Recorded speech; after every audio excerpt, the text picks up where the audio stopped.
أعوذ بالله من الشيطان الرجيم. بسم الله الرحمن الرحيم. وامتازوا اليوم أيها المجرمون ألم أعد إليكم يا بني آدم ألا تعبدوا الشيطان إنه لكم عدو مبين وأن اعبدوني هذا صراط مستقيم ولقد أضل منكم جبلا كثيرا أفلم تكونوا تعقلون هذه جهنم التي كنتم توعدون اصلوها اليوم بما كنتم تكفرون صدق الله العظيم. Ngicela Allah angivikele kusathane ongathandwa egameni lika Allah onomusa onesihawu. Allah uyasitshela la kuvesi yeQuran kwisura Yasin sura number 36 siqale kuverse 59. Allah subhanahu wa ta'ala uthi wamtazul yawm, ngalelo langa lelo ngizohlukanisa, ngalelo langa lelo ngizotshela ayyuhal mujrimun, onina eningakholwa, onina migulukudu, onina zintswela boya, onina benzi bokubi, hlukanani nabantu abakade bekholwa. One side yimani kwenye indawo ngizonihlukanisa. From there Allah uzobe esekhuluma nabantu abangakholwa, abangazange bakholwe, abafa bengakholwa. Allah uzothini? Alam a'ad ilaykum, angizange yini nginitshele, angizange yini ngithumele ithunywa zami zizonitshela ukuthini? Ya bani Adam, oh children of Adam, oh bantwana baka Adam. La kukhulunywa nawo wonke umuntu, akukhulunywe nomuntu oyimuslim kuphela, kukhulunywa nawo wonke umuntu. Oh bantwana baka Adam, alla ta'budu shaitan, ningalinge nikhonze usathane, ningalinge nikhothamele usathane, ningalinge nibe ingceku zika sathane, ningalinge nibe igqila zika sathane. Innahu lakum aduhu mubin, ngempela usathane uyisitha senu esisobala. Wa ni'buduni, kodwa khonzani mina, hadha siratun mustaqim, lena iyona ndlela eqondile. Walaqad adalla minkum jibillan kathira, ngempela usathane wadukisa abaningi, usathane wadukisa abaningi. Afalam takunu ta'lamun, ngakho ke anikhoni yini ukusebenzisa ingqondo zenu, anikhoni yini ukusebenzisa imiqondo yenu, anikhoni yini ukusebenzisa ubuchule benu, anikhoni yini ukusebenzisa ubuhlakani benu. Hadhihi jahannamu allati kuntum tu'adun, ngakho ke isona sihogo ke lesi, isona sihogo ke lesi enganithembisa sona ukuthi mani ngalinga nikhonze abanye onkulunkulu ngaphandle kwami, isihogo sinilindile. Isona sihogo ke lesi enganithembisa sona. Islawha al-yawma bima kuntum takfurun, ngenani kusoke isihogo ngenxa yemisebenzi yenu yobuhlongandlebe, yobuhedeni, yokungafuni ukulalela. Ngelinye ilanga uRasulullah sallallahu alaihi wasallam ehleli nabangani bakhe bahleli namasahaba bahleli bezwa kunenokho emnyango, bezwa kunenokho emnyango, kwase kwaba nezwi elimemezayo. uRasulullah sallallahu alaihi wasallam usemasjidi wezwa kuba nezwi elomemezayo ngaphandle. Izwi malimemeza lithini? O messenger of Allah, o sithunywa sika Allah, ngine business nawe. Osithunywa sika Allah, nginohlobo lwebhizinisi engifuna ukulishare nawe, engifuna ukulitshela wena. Nginento, nginohlobo lohwebo engifuna ukuthi ngilishare nawe. Subhanallah. Bonke baphenduka babheka umprofeti ka Allah subhanahu wa ta'ala, bezibuza ukuthi ingabe ubani lo muntu omemeza umprofeti ka Allah mayiqeda athi une business naye. Then Rasulullah sallallahu alaihi wasallam wababuza, ngabe niyamazi yini umnikazi walelizwi elikhuluma emnyango?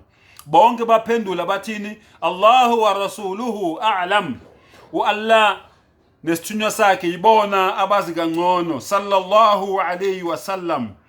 And then umprophet sallallahu alaihi wasallam wabatshela ukuthi lo okhuluma emnyango usathane oqalekisiweyo. Hazrat Umar radiyallahu ta'ala anhu makezwa leyo nto leyo, wasukuma wama ngenyawo watshela uRasulullah sallallahu alaihi wasallam ukuthi o Rasulullah nginikeze imvume ngimnqamla ikhanda khona manje ithi ngihlukanise ikhanda lakhe ngimchitha ubuchopho ukuze ngivikele abantu kulobu sathane kule inkinga lezi afaka kuzo abantu bangaphinde bangene inkingeni ngendaba yakhe. uRasulullah sallallahu alaihi wasallam with a smile uyamphendula uthi no, hayi Umar, ibambe lapho Umar, don't you know, awazi yini ukuthi ngeke ukhona ukumbulala? Angeke ukhona ukumbulala uSathane, ngoba lo muntu lona unikeziwe imvume yokuthi aphile kuze kufike ilanga lokwahlulelwa, so ngeke ukhona ukumbulala. Then uRasulullah sallallahu alaihi wasallam wabatshela ukuthi mangabavule eminyango bamvumele angene uSathane. Subhanallah walhamdulillah, Allahu Akbar. And then one of the Sahaba wasukuma wavula eminyango wangena uSathane. uRasulullah uyabatshela ukuthi akazelanga njengoba ela, kodwa uze ngoba uAllah uyena omtshelile ukuthi makeze. Akaveli nje uSathane enze into ngaphandle ukuthi kunesizathu. So njengoba nimbona ela kunesizathu, njengoba ela uAllah uye othe akeze, otherwise ubengekezeze uSathane la. Lalelani ukuthi uzothini kini, nizwisise kahle, nimlalele kahle ukuthi uthini kini. Then omunye ke wasukuma wayovula umnyango wangena ke uSathane. Uma ngabe ke bemchaza bathi uSathane wangena eyisimo somkhulu sekhehla elidala elalinamehla ngathi aphambana ngathi ayisigiloho, lalingamehla ngathi awaboni kahle.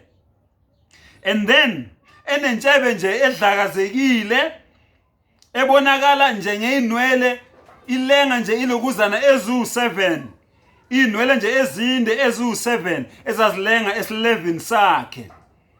And then enekhanda elikhulu enamehlo athusayo, amehlo khona nje ayemakhulu, enekhanda elikhulu. Lomkhulu lo uSathane angene ewuye,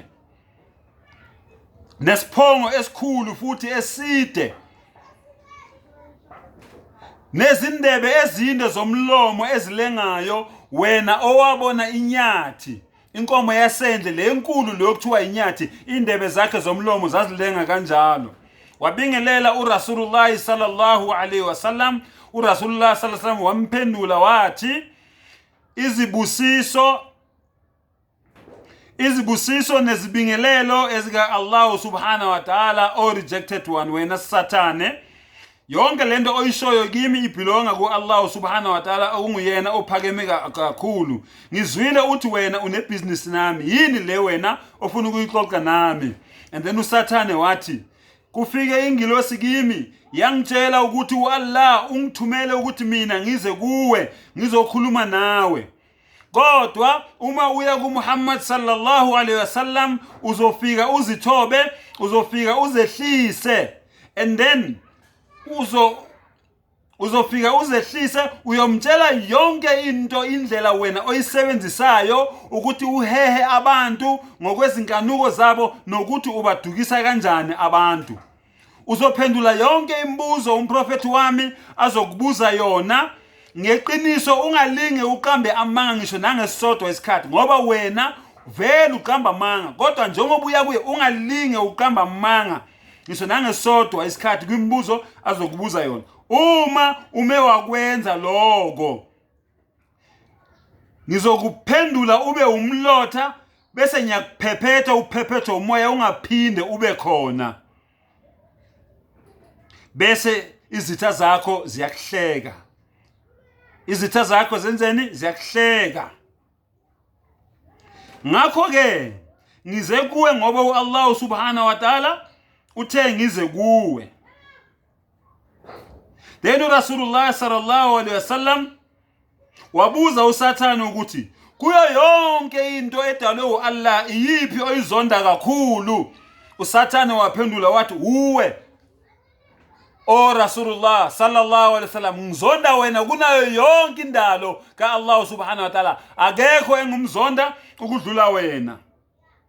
ngakho ke uRasulullah sallallahu alayhi wasallam wabona ukuthi uSathane uyamzonda yena njengomprofeti kaAllah kanye nabo bonke abanye abaprofeti, wabona ukuthi ngempela uAllah uqinisile makathi uSathane uyisitha sakho esisobala. Then uyaqhubeka uSathane uthi nakulabo baprofeti obabalayo akekho engimzonda njengawe, wena ngikuzonda kunayo yonke indalo kaAllah subhanahu wa ta'ala. Then uRasulullah sallallahu alaihi wasallam waqhubeka nokumbuza, ngaphandle kwami obani abanye obazondayo ngaphandle kwami? Uyaphendula uSathane uthi ngizonda abantu abafundile, abathi mangabe sebefundile sebenolwazi bese bayayipractice iknowledge yabo abanayo, ulwazi lwabo abanalo ngendlela eright ngaphandle kokungabaza. Uma abantu bangabe befunda bethola ulwazi lweqiniso bese beyayenza leyo nto leyo ngaphandle kokungabaza. Ngiyamzonda futhi umuntu ohlanzekile, ngiyamzonda umuntu oclean, ngithanda abantu abangcolile. Ngoba abantu abaclean bageza kahlanu ngelanga, abanye bageza kathathu ngelanga. Ghusl, abanye kunabantu abenza ghusl 5 times a day. Iwudu siyenza 5 times a day. uSathane uthi ngiyabazonda labo bantu labo ngoba bahlala benjani? Bahlala beclean. And then ngiyamzonda umuntu ohluphekayo kodwa ongaceli. Lo muntu lo uyahlupheka kodwa akaceli, akahlukumeza abanye abantu lokho bacela izinto futhi akacomplain ngenhlupheko yakhe. Ngiyamzonda loyo muntu leyo.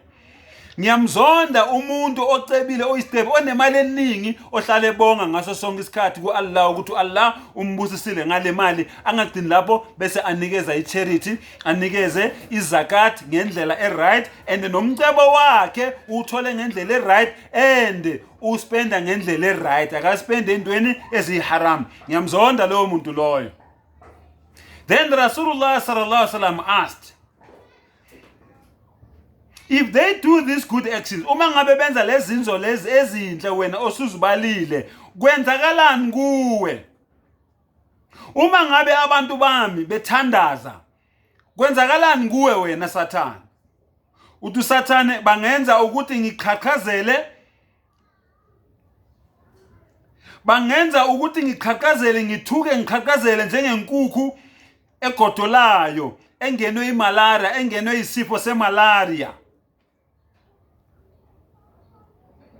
Ngoba uma ngabe bethandaza baphakamisa izandla bayiphakamisele phezulu, ngibona izibusiso ezehlayo namandla ehlayo ehlisela phezulu kwabo ngenxa yabo yokuprostrate, yokuzehlisa, yokuzithoba, yokuwa phansi ngobuso bayoshaya phansi ngesiphongo sabo phansi. Ngibona ngendlela kwehla izibusiso nomusa kaAllah wehlela phezulu kwabo. Bese mina ngenzani? Ngiyaqhaqhazela njengenkukhu ephethwe yini? Ephethwe imalaria. Uyaqhubeka umprofeti uyabuza. And then kwenzakalani uma ngabe bezila ukudla? Uthi uSathane uma ngabe bezila ukudla, mina ngiyabopheka, ngiyafaseka, angikhoni kwenza lutho ephuma endleleni kubo, angikhoni ukusondela kubo until baze babreake ifast yabo. Then uyambuza umprofeti, uma ngabe befunda iQuran, kwenzakalani kuwe? Uthi uma ngabe befunda iQuran ngiyancibikala. Wena owabona iplastiki,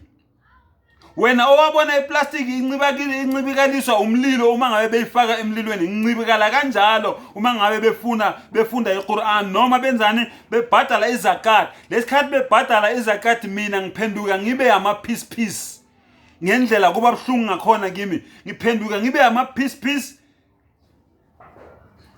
kube ngifile emzimbeni sengathi khona umuntu ophethe isaha, uyangisaha umzimba wonke ngendlela nje ukuthi labantu laba benzani basiza abantu abahluphekile. Then uRasulullah sallallahu alaihi wasallam wabuza uSathane ukuthi kubalandeli bami ke laba engihleli nabo manje ucabangani ngabo, bona ufila kanjani ngabo njengoba ubabona naba phambi kwakho? uSathane waphendula wathi, uma ngabe ku Abu Bakr radiyallahu ta'ala anhu, I hate him, ngiyamzonda. Ngamzonda before eba yiMuslim, ngoba even before aba yiMuslim wala ukungikhothamela langalesikhathi abantu besakhonza ithombe, yena wala ukukhothamela ithombe ukuze mina ngijabule ngaye. Ngiyamzonda ke uAbu Bakr. Kubalandeli bakho uyena number 1 engumzondayo, engakabi yiMuslim wala ukukhothamela ithombe lo muntu, yingakho ngimnyanya. And then bese kuza Umar yena ngiyamzonda ngoba uma eqhamuka mina ngiyambalekela, angifuni ukubonana noUmar la eqhamuka khona mina ngiyabaleka, indlela engimnyanya ngayo ngiyabaleka, ngiyamsaba uMar. About Hazrat Uthman radiyallahu ta'ala anhu, yena ngiba novalo mangimbona, ngiyazenyeza mangimbona ngoba ngisho nezingilosi zomusa mazimbona ulokuzana uHazrat Uthman ziyazithoba, ziyazenyeza, ziba novalo mazimbona uUthman. Nami nakimi ke kuba njalo. About Hazrat Ali radiyallahu ta'ala anhu, wali ngiyamzonda ngoba mina ngiyazama ukuhambela kude naye, kodwa yena akafuni ukuhlukana nami. Every now and then la khona ubiza igama lami, ene mina ngilibiza igama lakhe. Kodwa yena every now and then la khona uhlale nje bizi, uhlale nenkinga nami. So bonga ngincengela yena on prophet of Allah ukuthi Ali ngoba mina nginandaba naye, ngicela ukuthi ahlukane nami. Subhanallah, Allahu Akbar. Look at the status of the Sahaba of Rasulullah sallallahu alayhi wasallam. Then Rasulullah sallallahu alayhi wasallam wabuza uSathane ukuthi kubalandeli bami obani abamakholwa eqiniso. uSathane waphendula wathi, "O Rasulullah sallallahu alayhi wasallam, wazi kahle wena ukuthi umuntu othanda imali, nothanda umcebo, othanda imoto, othanda izindlu ezimabayibayi, othanda imoto ezidurayo, othanda nje impilo ephezulu, uma ngabe ngibona loyo muntu loyo, ngiyajabula ngoba ngizokwazi ukusebenzisa yonke le nto leyo ukumkhipha endleleni. Kodwa mangibona loyo muntu loyo onayo leyo mali loyo, kodwa ongayithandi ngalendlela lezi mina engifuna ukuthi ayithande ngayo, yonke le nto leyo usebenzisa igama lika Allah subhanahu wa ta'ala phambili, umuntu loyo imali engamlimazi, imoto zakhe ezinkulu ezingamlimazi, umuzi wakhe omkhulu ongamlimazi, ohlala ngaso sonke isikhathi eseqinisweni ekhonza uAllah subhanahu wa ta'ala, ngimbona kanjalo ke isidalwa sika Allah subhanahu wa ta'ala, isidalwa esikhonza uAllah subhanahu wa ta'ala ngeqiniso. And umuntu loyo mayenza kanjalo ngihambela kude naye ngoba loyo muntu loyo uhlala ebiza igama lika Allah subhanahu wa ta'ala, angizwani nendawo lapho kuhlala kubizwa khona igama lika Allah subhanahu wa ta'ala. Pendulo ka shaitan leyo. Then uyaphinde ushaitan uthini? Uthi I need many servants and I have many servants. Nginabantu abaningi abangisebenzelayo, ngisafuna abanye, kodwa nginabantu abaningi abangisebenzelayo. Nginabantwana abawu-70,000, abantwana bakaShaytan bangaki? 70,000 children. Kusho uShaytan, utshela uRasulullah sallallahu alaihi wasallam, nginabantwana abawu-70,000. Kulabantwana bami laba abawu-70,000, umntwanami emunye unamadimoni asebenza ngaphansi kwakhe awu-70,000. Nginabantwana abawu-70,000, umntanami emunye unamadimoni asebenza ngaphansi kwakhe awu-70,000. Amadimoni la awu-70,000, nalelo dimoni linendawo, linomkhakha elisebenza ngawo.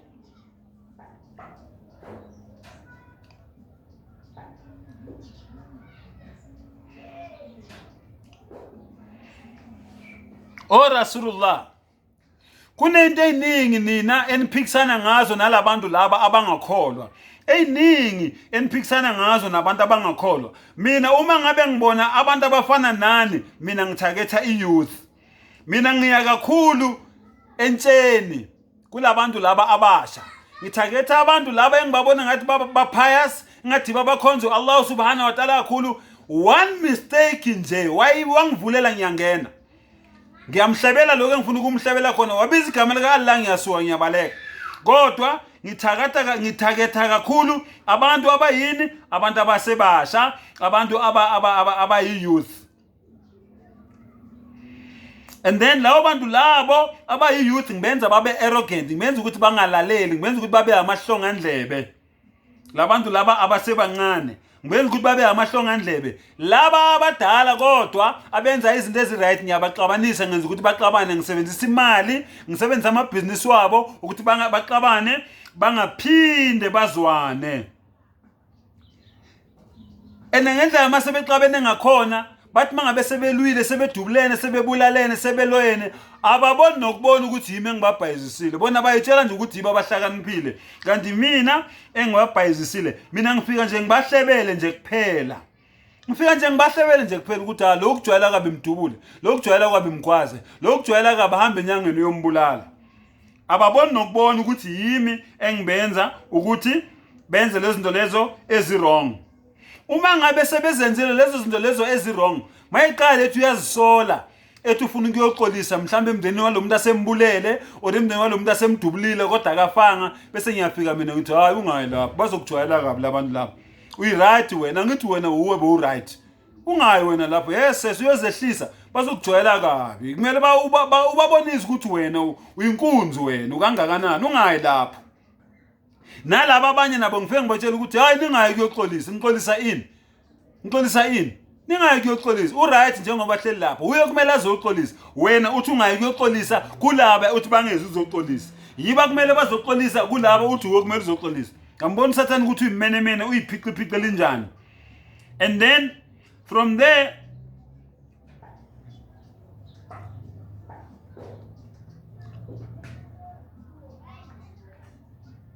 masenizenzileke lento lezi eziphuma endleleni senizenzileke senigwazene nabulalana naloyana nathakathana nanqumana nenza yonke lento lephuma endleleni besathini sathana inni bari'um mink inni akhafu Allah rabbul alamin mina anginazi nokunazi angaze nje ngahlangana nani angifuni nokunazi mina ngizisabela nje umdalo wami mina owadala yonke into ekhona emhlabeni angikwazi nje wena lento lebo uyenza bowuzenzela wena ungangifaki mina lapho usathaneke loyo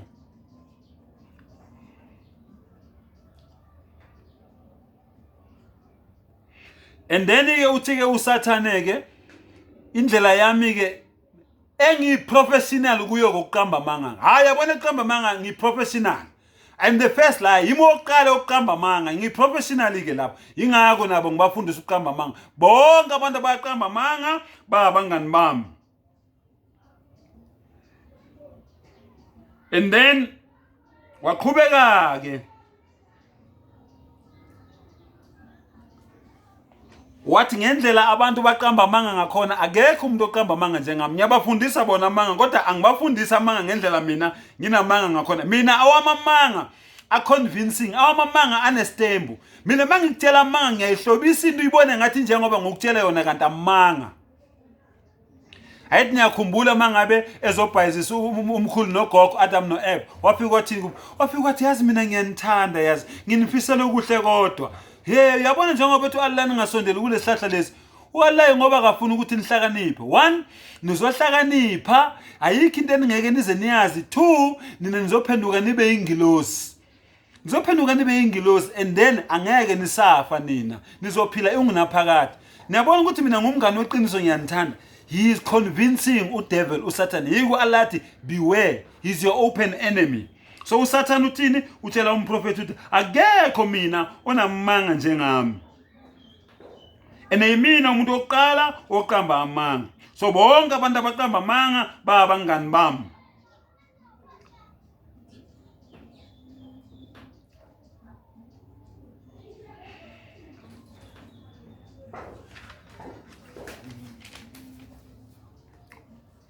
then ushayitani uyaqhubeka ke utshela uRasulullah sallallahu alayhi wasallam uthi ke ithi ngikutsheleke ngabangani bami ke laba abangazwani nomthandazo abangani bami laba abangazwani nomthandazo ngiyafika kuwe ngibatshela ukuthi don't worry man isikhathi somthandazo side kakhulu yabona nje from izawal from ilanga nje malapha phezulu kwekhanda andithi kuze kuyoshaya aseri ungakhathazeki noma sebeyishayile azana khuleka man isikhathi qhubeka nalento yenzayo wena qhubeka nalento yenzayo qhubeka qeda umsebenzi wakho ngenzela ukuthi angayi ukuyokwenza iswala and then lo oseka sefikile emasjid